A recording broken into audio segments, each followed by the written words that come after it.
Hello, everybody. Today we are talking about the top 3 things to learn about color. Welcome to Art Prof. We are a global art party. Color is so overwhelming, which is why I have chosen 3 basic concepts that you can start with and refer back to when things start to get complicated. The first one is to look at colors as a group, not in isolation. Number 2 is to look at color in real life. Number 3 is to study complementary colors. Let's go through each of these and let's get started. Everybody, let me know what's your feeling on your color skills, because it's a gigantic topic and it's not easy for a lot of us. Number 1. Look at colors as a group, not in isolation. I think especially with color mixing, it's easy when you're mixing to say, okay, I'm going to mix that color. I'm trying to get a muted purple, like what you see over here on the right-hand side. And you mix that color, and then you say, okay, I need a pink. Now I'm going to mix a pink. But the thing is, you can't look at colors separately, because the second you put that color onto the canvas, it's almost like it has a different personality. So for example, I have a lot of colors that I've mixed over here on the right-hand side, and I'll think, oh, this is exactly the neutral blue that I'm looking for. I'll put it onto the painting, and all of a sudden, it looks way brighter. It's not as neutral as I thought it was going to be. And the reason why is because there are too many other muted colors. So anytime you're working on an artwork, you want to look at how colors work as a group. For example, this painting has this super bright teal background. And that makes these reds really pop out, because red and green are complementary colors. Now imagine this: if that background was a dark brown, that would be a completely different set of colors. Really make sure that at every stage, when you're adding, when you're mixing, you're not getting hyper-focused on a single color. Because here's a color that I mixed for this painting, and it's a very simple titanium white with a little bit of cadmium lemon. And I thought, oh, this will be a really nice warm base for the highlights in this portrait. I put it on top of this magenta. It looks so green. I was not expecting that. It was actually a problem, because what I really needed was something that had a soft, mild yellow tint, and it did not look yellow. And so here's where I have to think about, okay, what is that bright, opaque yellow? How is that going to react to the bright, intense magenta? It looks very muted. Now, if I put this yellow mixture on top of a gray, it probably would look a lot more luminous with a lot more color. And that's what a lot of us don't do. We're not thinking about the other colors when we're working on another one. I just assembled a bunch of these swatches from the painting marathon, and this is something I do often, which is I will spend a lot of time mixing on my palette, but before I actually add it to the painting, I'll put a little swatch on the painting with my palette knife so I can test that color. I'll put it on the canvas and realize, oh shoot, it looks too bright. I got to go back and make it more neutral. And that's where the adjusting happens. So when I'm adjusting this green mixture, I'm not just guessing and saying, oh, maybe I'll do this. It's like, no, I put it on the magenta. It looks too bright. Now I'm going to try to dull it down a little bit more. Tell me in the comments, what is your take on color? Parvy says, I can only think in layers. So jealous of people who can just mix a color, put it on the canvas, impasto. Yeah, I'm not very good at that either. I always think about color in terms of what layer is going on first, and then trying to adjust that color by anticipating what I might want to do in the second layer. Tell us in the comments, where are you with color? Are you scared of it? Are you not that excited about it? Are you a black and white artist? What's your take on color? Because it's one of the most difficult topics for artists to approach. For example, Neil says, I'm no longer a beginner. I have a good grasp, but I'm nowhere near an expert. It's frustrating because most content is for beginners. Yes, it's complicated because the thing is, once you get beyond the beginner stuff, that's when a lot of it actually has more to do with how you want to use color, customizing it. And so I would say at a more advanced level, color isn't really the type of thing where I can just give you advice and say, okay, do these things. Rather, I have to review your work and make recommendations based on that. And I think that is oftentimes the advice when I give people in terms of really leveling up your practice, is to get that customized feedback, because people have such completely different ways that they like to talk about color. Jinja says, relative color can be so tough. I took Stephen Quiller's course. It was so helpful. Now I have a color wheel watercolor palette, but definitely no expert. I'm better at complementaries for sure. Yeah, the analogy that I give to people is you have to think about it as each color is a person, because, wow, dynamics change when you're hanging out with 50 people as opposed to if you're hanging out with 3 people. 3 people is way more manageable. Like, you just have to get along with those 2 people. But this is a painting that I have so many colors in. I never do this, okay? Most of the time I'm like, okay, 3 people at a dinner, that's cool. And I feel like this time I invited 50 people over for some dinner party and it feels crazy, but it's also a little bit exciting to have so many colors in a single part of the painting. For me, previously, this would have been unheard of. And so here's where, because there's just so many colors, how do you prevent your painting from getting way too busy? One thing that I've done a lot in terms of keeping the color relative is anytime I introduce a new color, I will put it a little bit in the other spots. Because you guys ever been to these parties where you're like trapped by a person you don't really want to talk to? And you're like dying to get around, move around the party a little bit more. And then when you get out of it, it's like, oh, finally, that conversation ended. But that's the same thing with color. You want to be stuck talking to one person all night. You want to be able to jump around a little bit more. And so I always think about really trying to navigate those dynamics. Now, of course, at a dinner party, there's the host. That's probably the person who is the most prominent. There are maybe people who are servers, maybe there's some caterers, maybe there's little kids. It's like, I just think about color as just this nutty mix of so many people, and they're all sort of screaming for your attention. And so that's where the colors have to step back and say, oh, okay, I'm going to let that color really take center stage. For example, here we have a teal acrylic ink underpainting, which feels nice and fresh and happy. And this red is like really dark.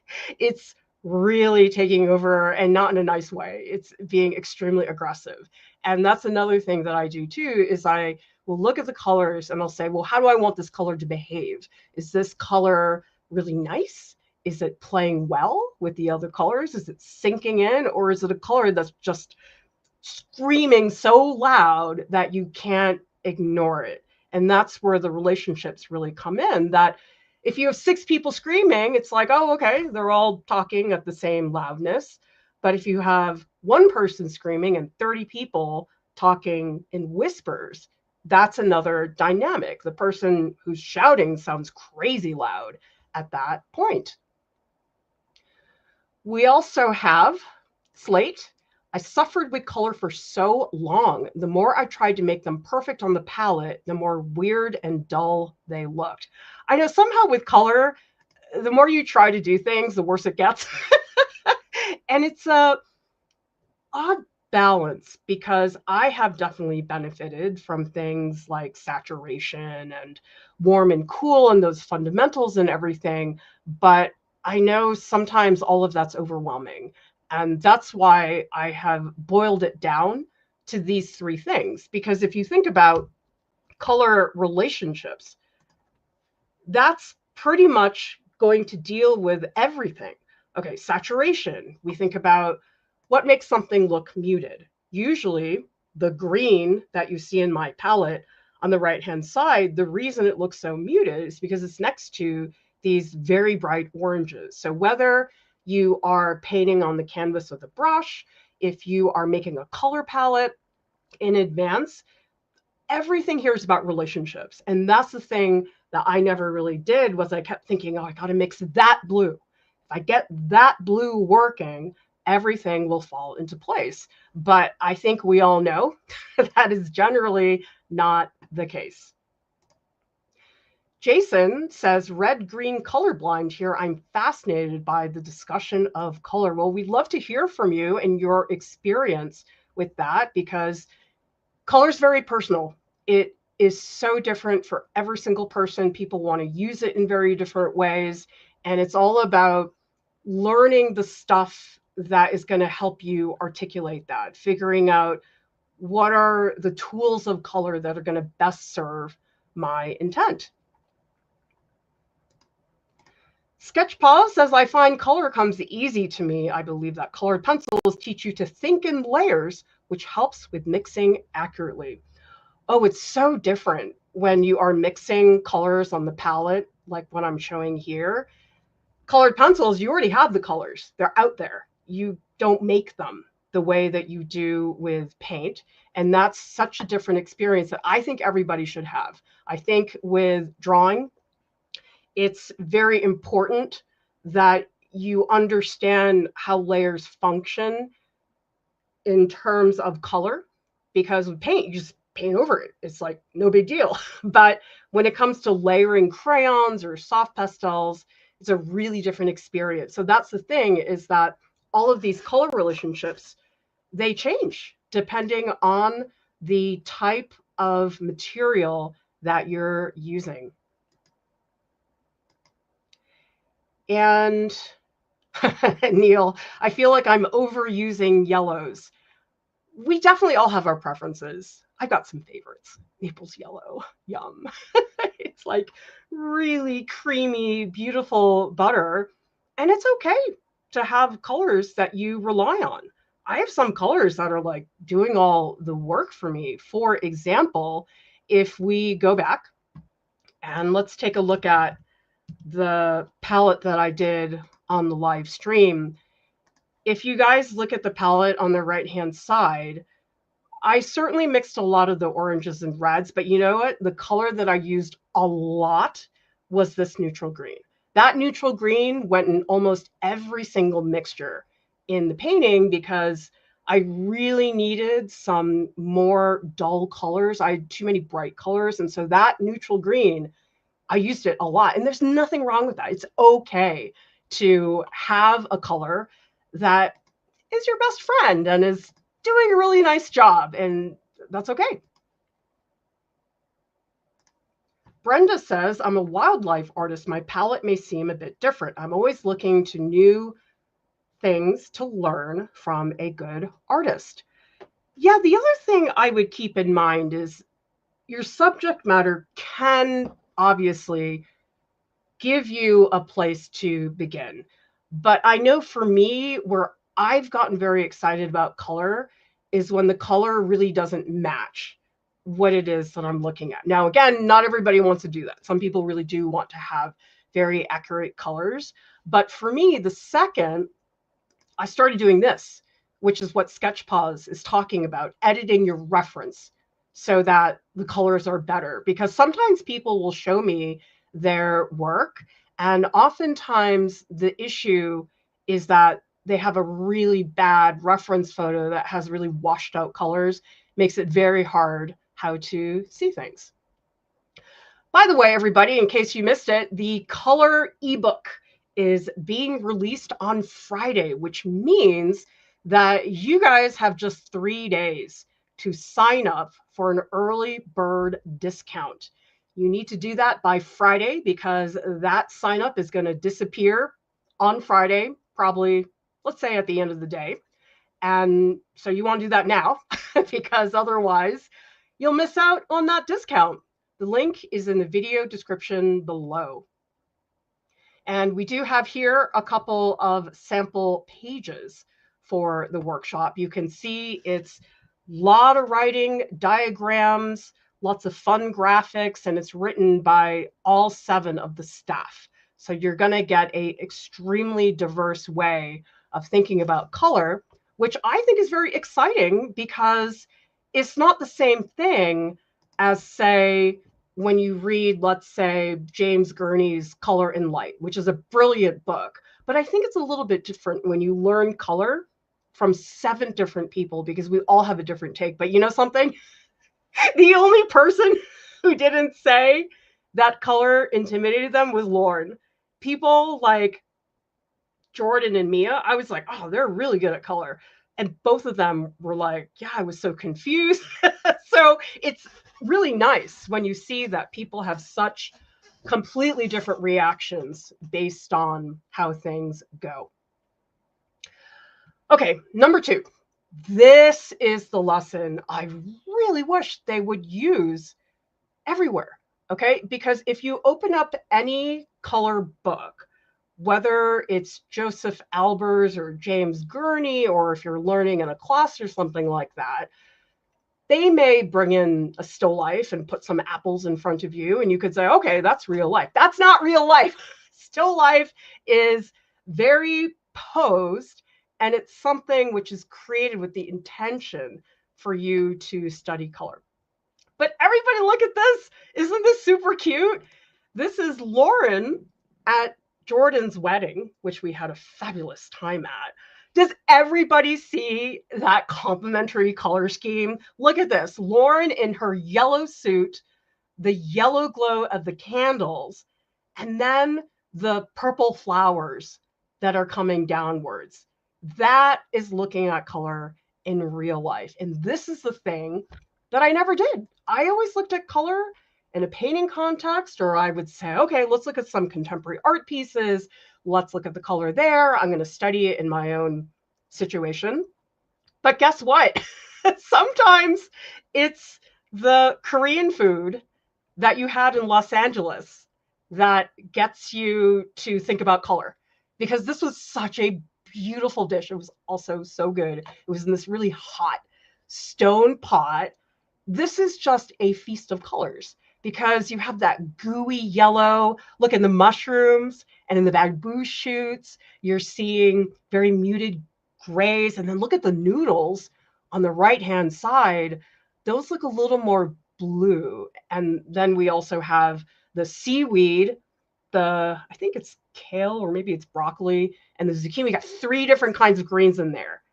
This is seeing color in real life. Tell me in the comments, where have you seen color in real life where you went, oh my gosh, look at that purple is glowing. Like I remember I went to Deep D and Lauren's place in New York. No, actually it was Lauren's place. But there's this really cute little watermelon pillow and it had the most mesmerizing pink. And if we analyze it, it's because the greens are pretty muted. The stripes are a dark green. And so therefore, that red of the watermelon just really stuck out. So this is the thing that I think a lot of artists don't do, is you always study art and color in an art context, in a place that's artificial. But this is what really got me to think about color. And I make an active effort now to notice colors. For example, this is an art gallery that I went to in Los Angeles. A lot of these galleries have like a reading area. And yeah, I'm looking at the books, but I'm also looking at the color. I'm going, oh, look, there's a bright saturated yellow at the top. There are some muted browns at the bottom. This is a place where I'm noticing color. So that's the thing, is we see color every single day, but do we notice it in real life? That's the thing I would love for people to think about. So tell me in the comments, do you guys see colors in real life? Or have you typically mostly studied color without an art context? We also have Annie, who says, my father-in-law is colorblind and a great artist. How is this possible? As Jason says, you learn to adapt. We also have Slate, who says color isn't a deep topic. It's incredibly broad. Read a bunch of books on color, and the more I try to pin it down, the more it gets away from me. That's the thing, is there's just so deep that you can go with color as a topic that it just never ends. And I think that's the thing that people have trouble making a stopping point, saying, okay, I've absorbed enough things. We're going to stop for a little bit and we're going to do this, and all that other stuff can wait. That's fine. People think they have to tackle it all at once. Another example of color. Kat and I were in Portugal. This is a place called, I think it's called Mouth of Hell. But anyway, it had the most beautiful blues, and it was subtle. This was not a bright blue ocean. It was very pale. There weren't a lot of greens, and I remember that color extremely well. So next time you guys are bored somewhere, you've gone for a walk, maybe you are at a mochi store, the oldest one in Los Angeles, in Little Tokyo, and you're admiring their mochi. This is supposed to be fish cake. And then these little cute ones, like, look at the color of the wrapper compared to the muted lavender that's in the middle, and then so many different shades of white. This is what gets me super excited about color, is noticing the reds at Moulin Rouge, which obviously were designed by the set designer and the lighting. That was not an accident. But just look for color experiences for yourself, because I think too often we stay in the art realm, and we shouldn't. We really should be out there looking for different things. Hey, Slepnir, are you talking about local color? I'm not going to go through all the bullet points of everything. That is for the color book, the color ebook, which is coming on Friday, where we do get deep into nitty-gritty, but we've worked very hard to keep it friendly and accessible. So that way people don't feel like it's too much. It's always too much, no matter what you do. Oh yeah, synesthesia. This is something that people have told me about. It guides my color choices, especially color combinations. And I wonder, Jason, if you can give us a definition of synesthesia. I sort of know what it is, but I think a lot of people here may not. Great point from Katz. Sometimes the way sunlight bounces through leaves gets me all excited about the colors. Yes, especially in the fall. It's like the leaf is on fire. It's not real anymore. It's like the leaf has magic powers. And I find that extremely exciting to think about. We also have, oh my God, Slate, you have the same pillow? Brenda says, absolutely, real life. Painting outdoors is the greatest. Yes, because looking at color in a photo is extremely limited. You will not see colors in a photo the way you will if you see them in real life. And that's another reason that I really push people to paint from life, but just to look, because so much of color is training your eye to notice things, to look at color with sensitivity. So that's actually what it is when I'm telling all of you here to study color in real life. What I'm really telling you to do, I'm telling you to train your eye, because if you can't see the color, you can't paint it. That's the very first thing that has to happen. I think it's very easy for us to go, oh, okay, I got to mix things, I got to layer markers, and yes, you have to do all those things, but training your eye, absolutely, that is half the battle. Lisa says, I don't understand what you're gaining from noticing colors in the world around you. I think a lot of it at first is what catches my eye and what is the role of that color. Because the thing is, colors are more than just visual. I really think color is about a moment in your life. Okay, so if I look at this really good Korean food that we had, I might say, oh my gosh, that egg in the middle is so goopy and luscious, and it makes me really want to eat that. I mean, not by itself. Obviously, I want to be eating it with other things, but all of a sudden that yellow is seducing me in a way by me looking at that, by me looking at, okay, seaweed, broccoli, zucchini. There are 3 different greens. And I can say, okay, out of the 3 greens here, which ones are the more muted ones? It's absolutely the seaweed. And so here's the thing, is I'm giving myself a color lesson, but I'm not painting, I'm not drawing, I'm just looking, I'm noticing. Those are the things that you really want to be thinking about. I know, I had a good time in LA. Randy says, I see a lot of bushes with green leaves, but the back of leaves are red.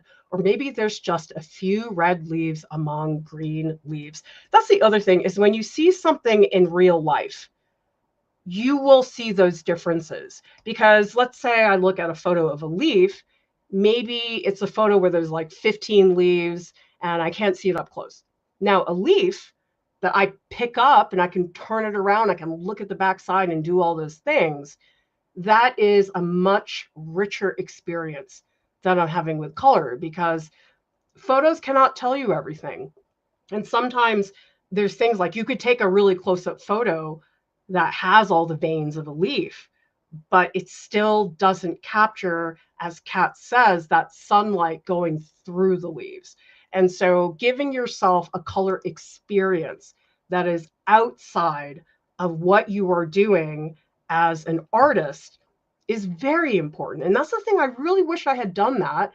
I really feel like if I had done that, I would have understood a lot of things, because I think as artists, we are so quick to say, oh, okay, well, what I should do is study other artists, and I should read books by artists, and I should look, yes, do all those things for sure. But I have found when I'm studying things, sometimes it's the things outside of the art field that help me really understand things a lot better. Okay, so Jason explains the synesthesia, where one stimuli triggers another sense. So for me, where I see colors, I hear certain sounds, and some sounds trigger a certain taste. Thank you so much.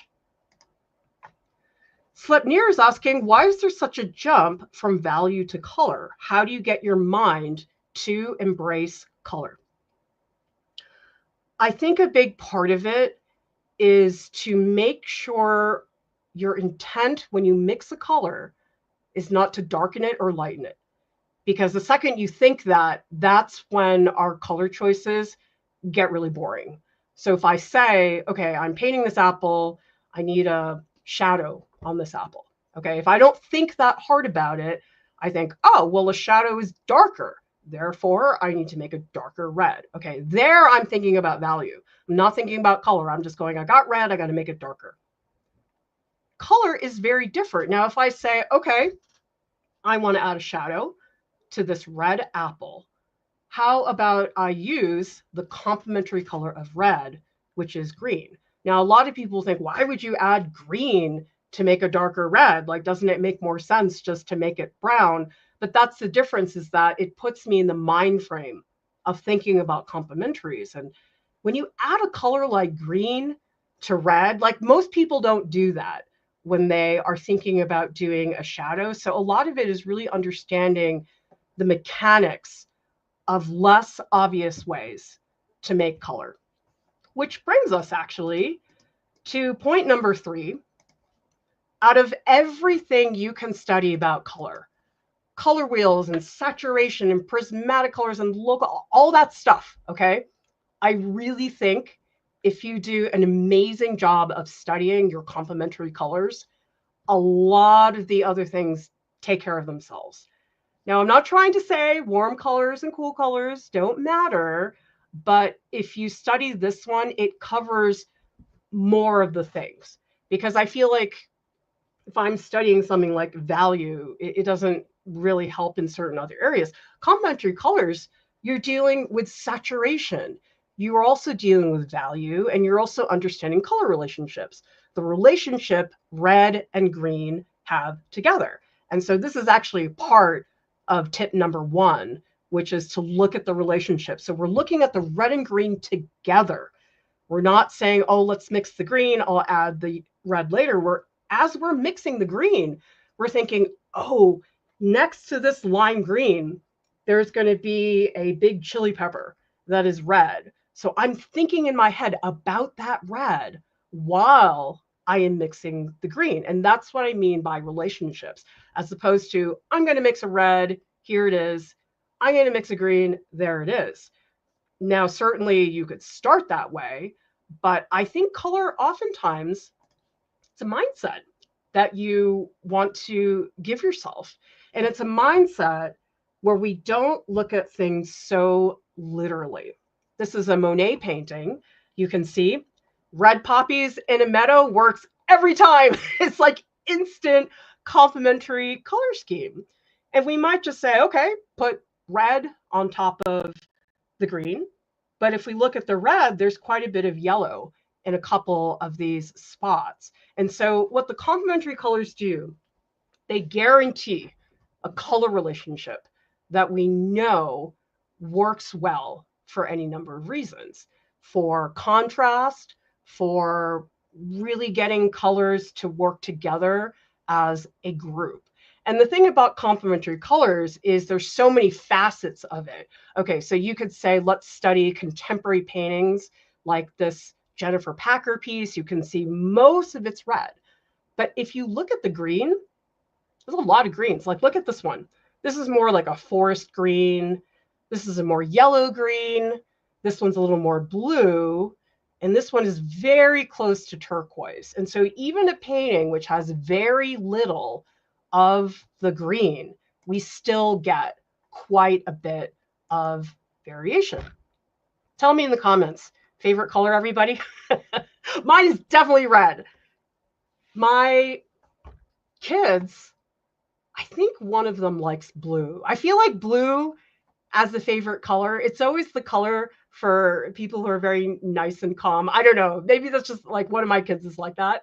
Maybe that's just an association. But tell me in the comments, favorite color and why? Because Kat said that she wears a lot of maroon. I was like, oh yeah, I guess you're right. Like I never really noticed it. And for me, I just love red across the board. Anything red makes me happy. Jordan is asking, what medium would you say produces the most vibrant color or provide the most freedom with color?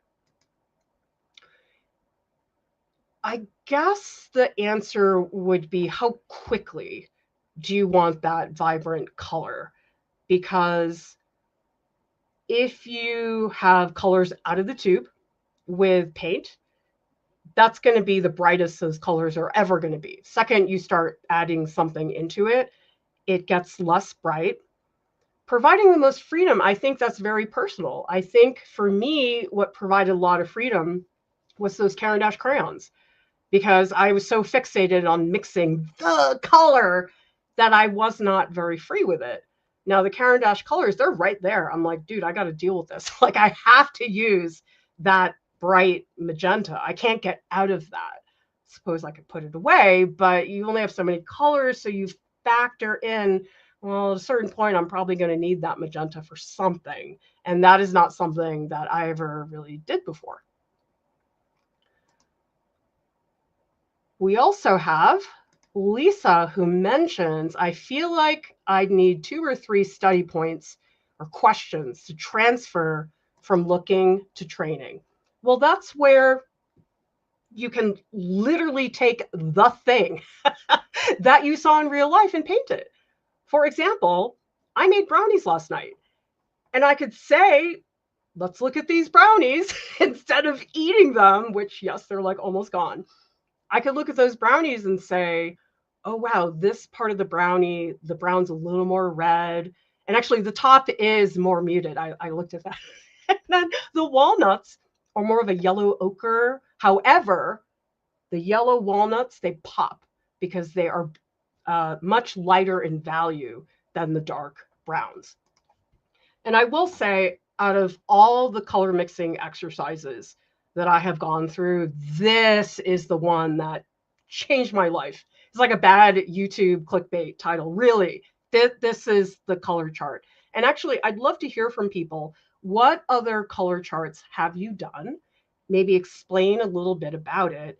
And was it helpful? Because we did a color chart when I was a painting major, and it was the most useless color chart because it was value, but it wasn't interesting value. It was, okay, take orange, now mix white to it. Take this orange, now mix some black. It was just so boring. Like, I didn't really learn anything. I was like, oh, okay, orange, now it's lighter. Now it's even lighter. Here's orange, now it's darker. Like, that didn't really teach me much about color. That was a value exercise, but it was a really straightforward one because we used black and white paint. We didn't use anything else to create that value. So to me, that value chart was really not about color. It was just about darkening and lightening colors. This really is, because you have the color straight out of the tube on this side. You have it blue over here. Now, the concept is that you're trying to arrive at a perfect gray by mixing a little bit of blue here, little more blue, until you get to that perfect gray. But here's the thing. This color chart is not about this stripe. What this color chart is really about is just getting you to mix so many grays. Because typically, if you ask the average person, you say, how would you mix gray? People would say, oh, black and white. That's how you get gray. But the thing is, if you learn how to mix gray with orange and blue, like, that is not everybody's first impulse. However, once you do that, you start to realize that you can make a lot of colors with blue and orange that normally you would have said, okay, let's just squirt out the burnt sienna. I'm ready to go. But now I might decide, you know what? I'm not going to squirt out the burnt sienna. I'm going to see what happens if I mix varying degrees of the blues and the oranges. We've got, a lot of purple, violet, red. Randy says, supposed to be blue, but I wear lots of green. Oh, wow, Andrew, you have a lot. Sketch Paws, ultramarine. Diane, turquoise. And, well, so this is what's interesting is a lot of you are talking about favorite color versus the color you wear. For me, when I was in academia, everything was black. Like, once in a while, I'd wear like a wine-colored shirt. But other than that, I was wearing all black. But now that I'm on camera and I want to pop, I'm not doing it today, but I do have like a bright pink and bright yellow shirt because that's what looks better on camera. Oh, this is interesting. Neil says it's easy to get too vibrant with digital art. I think the difference with digital art, first of all, I think it's even harder with digital art. I know sometimes people will say, oh, it's so easy. I just have this big wheel. I just tap. I don't have to mix anything. And I'm like, dude, that's the problem. It's so many colors. I find that extremely overwhelming. And I think you have to be really good at digital to create color schemes that you really feel like you're in control of, because otherwise it's just picking random things off that wheel, which of course that's where you need to begin. But I think people who really are masterful about color and digital art, I think that takes a really, really long time. And Slate says brown, because they were hard to mix when I started. Right now, using a Van Dyke brown all the time. It's such a warm black. I have not used that brown before, but I think Lauren has used it. So tell us in the comments, what's your favorite brown? Because my first love, definitely burnt sienna. But I have had a lot of fun with burnt umber. I used raw umber for a little bit, but to me, raw umber is like almost gray. I don't even know that well, it's got umber in it, so I guess it does count as a gray, but I do love any earthy sepia color, like the yellow ochre of an old manuscript. Anything earthy to me is just the most beautiful thing. And colors are different for a lot of people. Some people might say, oh, brown, that's so muddy and icky. I don't really like that. I'm like, oh my God, I love brown. Brown is such a luscious color. So tell me in the comments, favorite browns. I haven't used a lot of them, although sometimes I don't really like burnt sienna because it feels a little too close to orange. But sometimes burnt umber, it doesn't quite have that spark that burnt sienna has. And Randy says, what is an explicitly bad color combo? The green to magenta to dark orange gradient seems to be a famous one. Is that in a particular artwork, Randy? I'm not totally sure exactly what you're referring to. So if you want to let me know, I can take a look. I don't think there's such a thing as a bad color combination. I think there's such a thing as a color combination that does not align with your intent. Because I think most people, when they work in color, and tell me in the comments, what color media do you use? Is it digital? Is it oil or crayons? Let me know, because I'm always fascinated to hear about the various media. But if you are trying to make something that is really subtle, but you have all rainbow colors, that's a bad fit. I think so much of color has to do with intent. What is the impact I want to have? Now, I could say, for example, Prince used purple and yellow all the time. Like, there's so many pictures of him wearing purple and yellow, and he's a performer. It's very theatrical. It's very eye-catching. That really works for what he wants to do. This is another purple and yellow image. This is by the contemporary artist Sandy Skoglund. And this is so much super bright, saturated yellow, but I think you can see that's the point. Like, if she had a yellow ochre for that background, it would not pop the same way that it does right now. Angela says, I hate the color thing. When I was in art school, I could never mix. Well, let us know in the comments, Angela, what was it, do you think, that was getting in the way?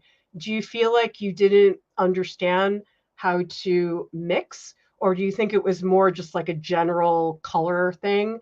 Because I think probably a lot of you know that I struggled so much with color. I still do, but I'm not terrified. That's the real difference, is I can use it now and it's like, it's okay. It's all right. I'm not freaking out like I used to. And Selena says, I love my times tables palette charts. You swatch each color in your palette. Then for each row, you add an equal amount of whichever color it coincides with. Oh yeah, cool. That would be great for you to post it in the Discord. And tell me in the comments, how many people here like swatching colors? You know, when you get a marker set that's like some absurd number, it's like 50 colors, you get to make those little swatches. Oh, it's really fun. I never do it because I just don't have time. But I know people who make that in art form. And trust me, if I had the time, I absolutely would be doing that all day. Nice, Ginger. PG8 pigment. That is a universal pigment number. Tell me in the comments, yes or no. Have you heard of the universal color pigment numbers? because they're very helpful. So especially if you're looking at one color across brands, maybe PB28, you think you're using it because it looks the same in another brand, but then you look at it, you realize, oh, wait, actually that's PB27. So it's really good because across brands, you can figure out what the pigments are. And we also have, okay, a lot of burnt umber people, burnt sienna.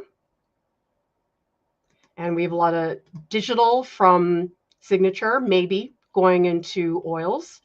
Jordan says acrylic, just getting started with the pastel, also love Sharpies.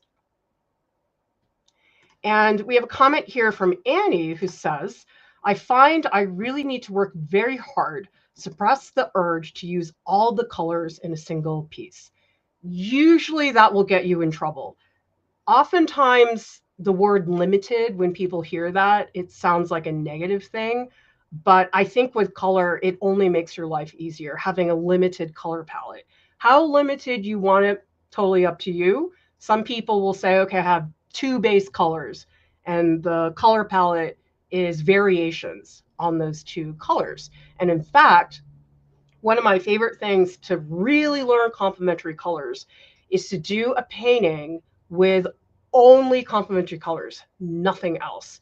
And that's how you can go from the chart into something where you have a practical application. Because that's the other thing I see as well, is people are looking at the color wheel and all these charts and everything, and maybe they understand it, but translating that knowledge from those charts into your painting, that's not always the easiest transition. Tell me in the comments, has that happened to you guys where you're like, okay, I understand the color wheel, but now what? How do I actually get that to help me?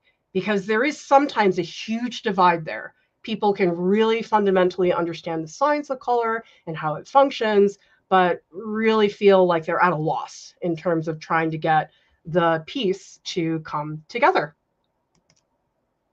Slepnir says, the battle of the intense color chroma. Why couldn't I have one more gray?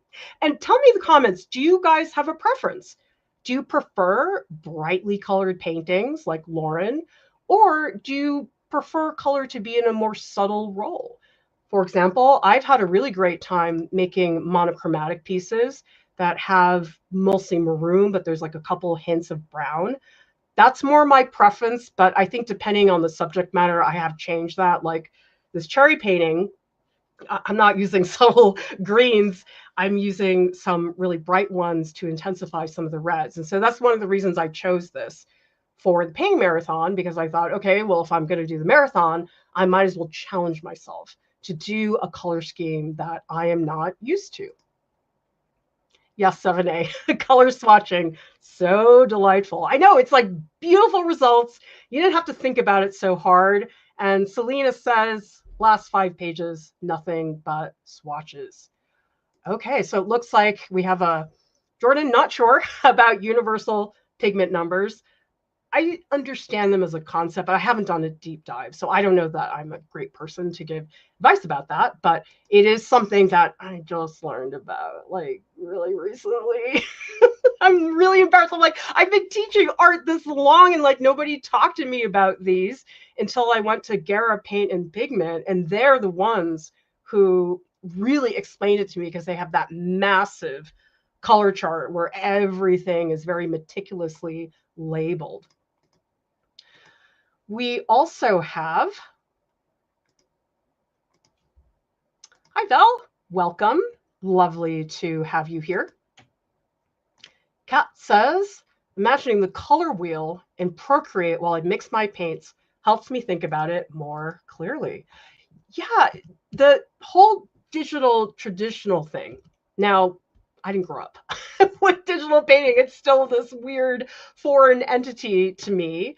But I'm wondering, those of you who primarily use digital, do you see it translating into traditional media, that somehow the mindset of how you pick colors, construct color palettes, how has that influenced your traditional work if you do it? And maybe vice versa. Maybe some of you who started with traditional paint, maybe something you learned in the painting world or whatever helped you more with digital. I was at a loss. I was like, what do I do? This is really hard. It wasn't the easiest thing for me. Give me all the colors, says Jen. Yes. I think it's much easier to start with a limited color scheme because it lets you really appreciate just how many colors are out there. And I think that has to happen first. And so that's why, again, complementary colors to me has to be where it's at. That's when it's really going to happen. Val says, I like subtle muted color schemes or bright and whimsical. No in between. I guess I do like in between, but I tend to like maybe 70% muted with a little pop of color. I don't like it half and half. I feel like half and half is not as interesting. I don't know that I've done the other way around, though. I don't think I've ever done like super saturated with little bits of muted colors. I mean, if we go back and we take a look at that Monet painting, you guys will remember that actually most of the green that is in here, not that bright. The brightest green is probably back here, and even that is very muted. Like the whole right-hand side, this is super muted greens because it brings out these yellows. So this is another reason I like complementary colors, is that we're talking about saturation. Why are we talking about saturation? Because that's an inherent part of complementary colors. So I feel that if you learn complementary colors, ultimately you will end up doing the other things. You will end up talking about saturation. You will end up talking about value. But the other individual concepts don't necessarily do that quite as comprehensively as color will ever do. Ginger's asking, pigment code doesn't guarantee a specific hue either. PBR7, burnt, raw umber, sienna, yeah, it's dirt.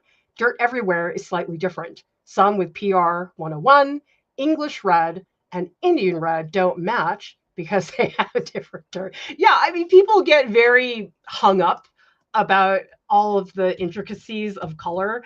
I can't wait to see the comments on this video because there's always people arguing about some pigment in the comments. It's really fun. But that's the thing, is that across brands is so different. Like Lauren did a video about Naples yellow across different brands, and some of them, I can't remember if it was Lucas acrylic, but it looked like yellow ochre. I was like, what? Like, this is not Naples yellow. Like, it was so different. Now, we don't know if the pigment numbers actually matched up, but that's another thing that I think gets very confusing. So, for example, the colors in a Crayola crayon set, very different than the colors in the Caran d'Ache set. So in terms of brands, we can't ever really expect colors to be consistent anywhere. They are always in the moment, reacting to what's right in front of us. Now, of course, we have our favorites. Okay, tell me in the comments, name a color and tell me what brand you really like it in. For example, I love Grumbacher. Has a really nice deep ultramarine. The one that Winsor Newton makes, which is French ultramarine, it's okay. I still use it, but it's not like that Grumbacher. I have very specific preferences. Now, I don't like Gamblin Cerulean Blue. It's too strong. I like my cerulean blue nice and mild. And their Gamblin Oil Cerulean Blue, not mild. So you have to take notes about the different brands. And digital, there's a whole other challenge, which is that you don't know what screen people are going to be looking at when they see your digital piece.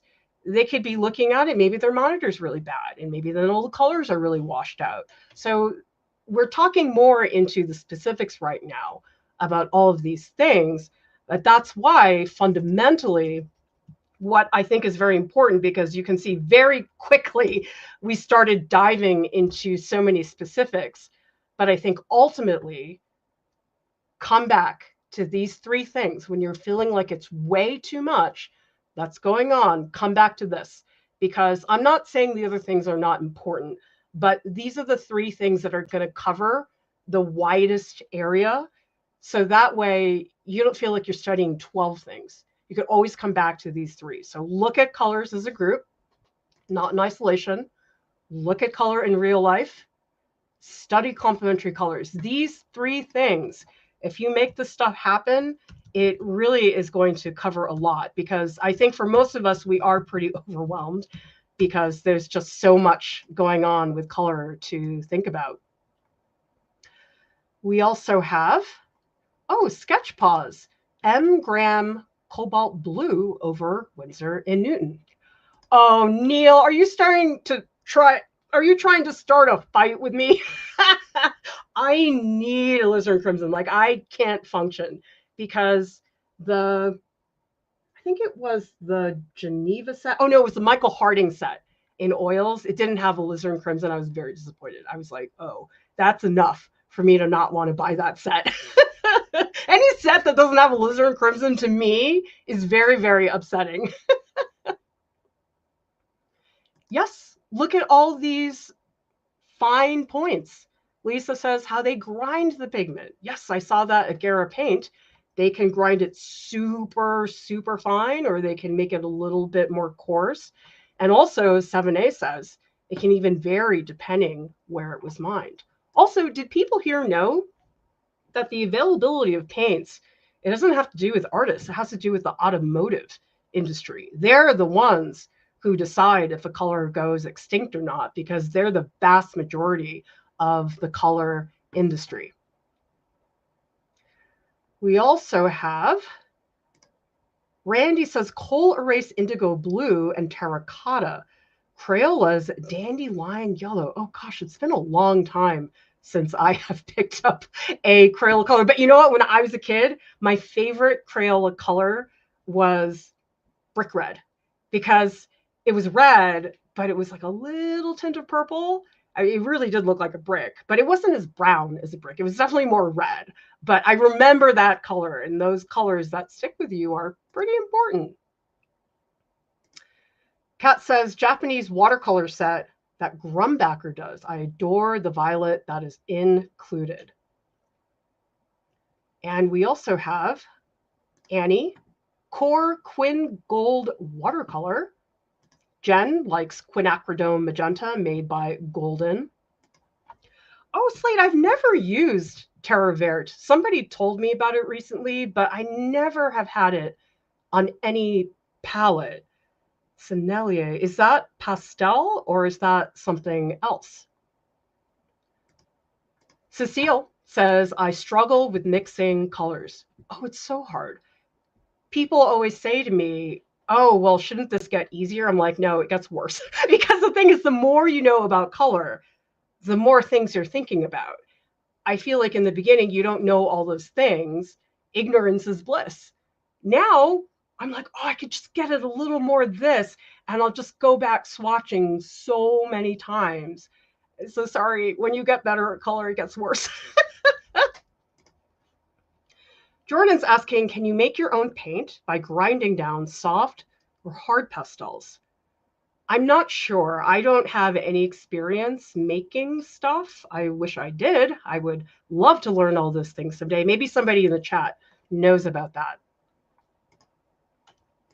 And Lisa says, I'm boring. I have just 8 watercolors from one brand, not tempted to buy the others.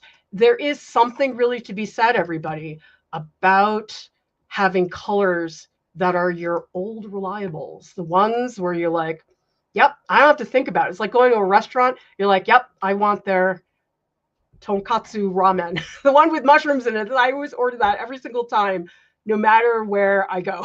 It's exactly where I end up with. So yeah, you need to have a healthy balance of having some kind of foundation so you don't feel crazy, but you also have to leave room for experimentation in there.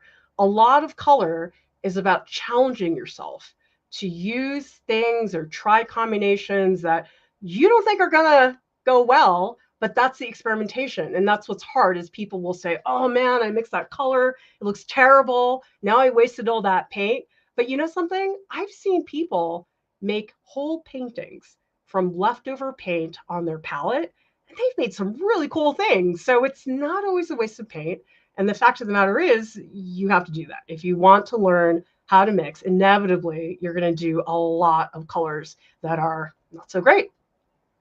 Yes. See, Jen, I feel like color was easier before I started learning about that. Val says, color mixing becoming a more draining experience. The more I learn about it, sums up my latest painting assignments. I know, like when I was in art school and I wasn't that good at color, I don't think I mixed that much. I was much better after I had taken a whole bunch of classes. But watching myself mix for the painting marathon, I'm like, oh, shoot, this is way more work than I ever remember it to be. Okay, so Slate says Sennelier makes a acrylic in the terre verte they call burnt terre verte, good for use as a ground color. I wonder if that would be like that neutral dark green that I was using in the cherry painting, because wow, that would be really nice if I just had that bottled. That would be really fun. Remember, everybody, 3 days to sign up for an early bird discount for our color ebook. It is coming on Friday. Remember, we also have spots open in our marker workshop that is coming up this weekend. And we also have a crayon workshop that is coming up as well. Remember, the workshops are a 2-week experience. This is where you get to work with me in a small group. You get 2 weeks of audio recording critiques and also a 3-hour live session in a small group of artists. We also have registration. May and June workshops have been posted. Oh no, they're not due the 11th. They're due the 18th. Sorry. Can you tell? Reminder to everybody, no Discord chat tonight because quite frankly, I'm tired. I want to hang out a little bit because I'm trying to burn rubber on that color ebook. It's kind of killing me because I'm in the proofreading stage right now. And I'm like, oh man, this is never going to end. So yes, I need to work on the color ebook, but you should sign up, get that early bird discount, and you'll be the first to know when it releases. All right, everybody, have a great rest of your night. I'll see you next time. Bye.